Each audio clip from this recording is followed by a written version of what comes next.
حضرت علی رضی اللہ تعالیٰ عنہ نے فرمایا، جو شخص تمہارے خون میں سے نہ ہو مگر پھر بھی تمہیں عزت دے، بے شک وہ تمہارے لیے بہترین رشتہ ہے۔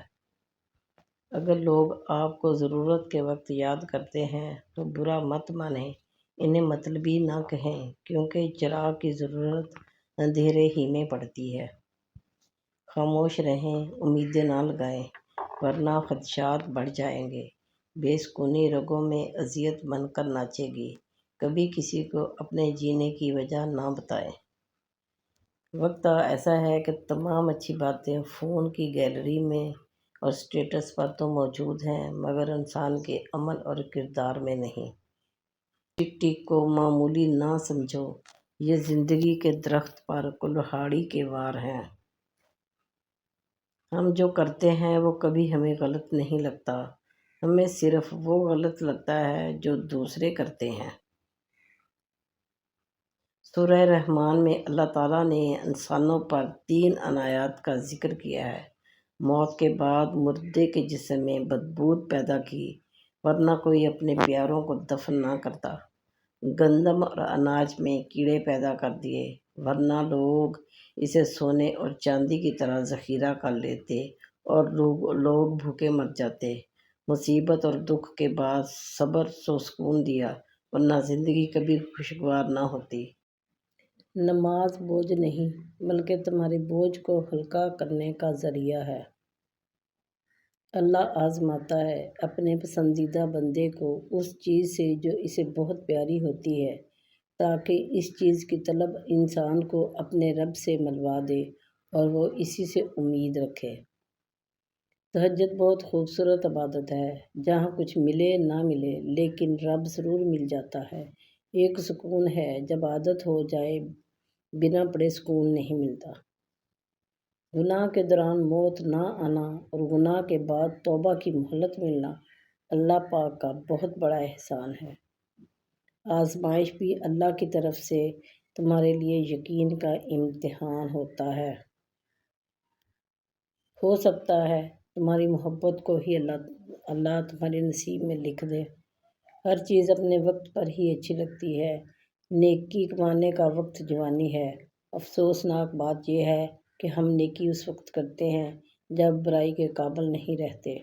اگر آپ نے کبھی دکھی انسان کو خوش کیا ہے تو یقین رکھیں کہ تقدیر ضرور آپ کا پیچھا کرے گی، اور جیسے ہی اسے موقع ملا وہ آپ کو اس کا بدلہ ضرور دے گی۔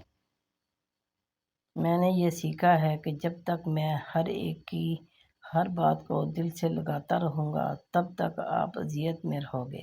کسی دوسرے انسان کو صرف الفاظ سے ہمارا سکون چھیننے کا اختیار نہیں ہونا چاہیے۔ وہ دل کتنے خوبصورت ہوتے ہیں جن میں کسی کے لیے حسد، بغض، کینہ نہیں ہوتا، بس محبت، شفقت اور خیر کے جذبات ہوتے ہیں۔ ایسے دل بہت قیمتی اور اپنے اور سب کے لیے سکون و عافیت کا سبب ہوتے ہیں۔ اپنے دلوں پر محنت کیجیے کہ ان کو ایسا ہی قیمتی اور پرسکون بنائیں۔ جب تمہاری شادی ہوگی تو تمہیں شیطان ایک سبق پڑھائے گا۔ چلو بیوی کی اصلاح کرتے ہیں۔ یاد رکھو، بیوی کی اصلاح نہیں کی جاتی، اسے عشق کیا جاتا ہے، اور عشق سے ہر قسم کی اصلاح ہو جاتی ہے۔ تم فطور سے گھر چلاؤ گے تو گھر برباد کرو گے، محبت سے چلاؤ گے تو ہمیشہ آباد رہے گا۔ کتابوں کو دیواروں پر سجانے سے بہتر ہے کہ کتابوں کو پڑھ کر دلوں میں اٹھتی دیواریں گراتے جائیں۔ آغاز پر یقین مت کریں، حقیقی الفاظ ہمیشہ آخر میں ہی ادا کیے جاتے ہیں۔ رسول اللہ صلی اللہ علیہ وسلم نے فرمایا، کیا تمہاری والدہ حیات ہیں؟ ان کے پیروں کو لازم پکڑ لو، بس وہی جنت ہے۔ جب لوگ تمہاری شخصیت سے متاثر ہوں تو ان کے متاثر ہونے پر خوش نہ ہونا، بلکہ اس بات پر خوش ہونا کہ اللہ تعالیٰ نے کتنی خوبصورتی سے تمہارے عیبوں کی پردہ پوشی کی ہے۔ بے شک اللہ ہی عزت دینے والا مہربان ہے۔ اوقات سے زیادہ دی ہوئی عزت اور محبت کم ظرفوں کو کبھی راس نہیں آتی۔ رشتے خوبصورت آواز، اونچے مرتبے اور خوبصورت چہرے سے نہیں بنتے، بلکہ خوبصورت دل سے نہ ٹوٹنے والے بھروسے سے بنتے ہیں۔ دنیا کے سبھی لوگ خوبصورت ہیں، بدصورتی ہمارے رویوں اور سوچ میں ہے۔ جو جتنا اچھا جھوٹ بولتا ہے دنیا اس کی ہوتی ہے، لیکن پھر اس کی آخرت نہیں ہوتی۔ آپ محبت کا ہاتھ کسی جانور کے لیے بڑھا دیں تو وہ بھی آپ کو مایوس نہیں کرے گا۔ یہ صرف اشرف المخلوقات ہی ہے کہ وہ کسی کے دل سے دی ہوئی محبت کو بھی مٹی میں ملا دیتا ہے۔ کوئی شے جب کم ہو جاتی ہے تب اس کی اہمیت سمجھ آتی ہے۔ چھو کر بھی نہیں گزرتی ہے اب وہ باتیں جو کسی زمانے میں دور سے ڈس لیا کرتی تھیں۔ طلاق دیتی زبانوں کو علم کیسے ہوگا کہ باپ اپنی بیٹی کے لیے جہیز کیسے اکٹھا کرتا ہے۔ اللہ عز و جل ہر ایک کو دیتا ہے، گمان کرنے والوں کو ان کے مطابق اور یقین رکھنے والوں کو ان کے مطابق۔ خواہشات کا گھوڑا بے لگام ہو جائے تو اپنے ہی سوار کو گرا کر پیروں تلے رونت ڈالتا ہے۔